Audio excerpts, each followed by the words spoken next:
Good morning, my dear friends. So today we will learn a new and interesting chapter. And the chapter name is the cell. So, what is a cell? Today we will learn about it. So, it is the functional and structural unit of the living. So, let us learn about the discovery of cell. So, an English scientist named Robert Hooke discovered the cell. He saw a honeycomb structure in a simple microscope and named it cell. So, here you can see the picture of the cell. It is looking like a honeycomb. Then, we'll learn some components of cell that are RBC means red blood cells. Then WBC means white blood cells. Then plasma, blood platelets. Last one is blood platelets. So our next point is cell parts. There are two parts of the cell. First is multicellular and the second is unicellular. So in multicellular, it has the many cells and in the unicellular, it has only single cell. So example of multicellular cellular cell are human and the unicellular cells examples are amoeba. Here you can see the diagram of amoeba. So the cell join together and make tissues and tissues join together and make organ and the organ join together make organ system.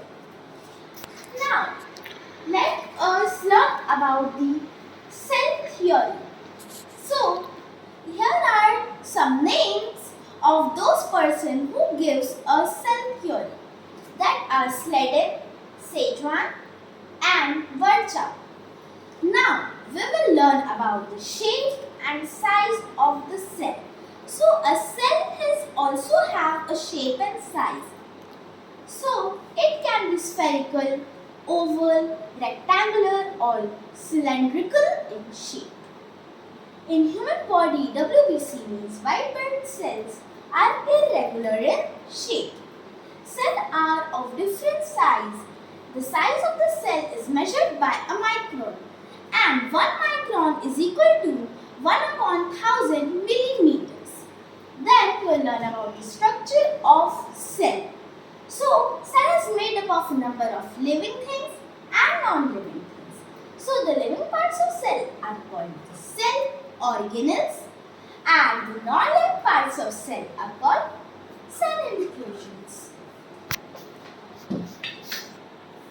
Now, we will learn some major functional divisions of a cell. So, cell has their two types that are cell membrane and protoplasm. And protoplasm has the two parts cytoplasm and nucleus. And cytoplasma has also their two types that are cell organelles and cell inclusions. Then let us study about the cell organelles and the cell inclusions present in it. So the first is cell wall. What is a cell wall?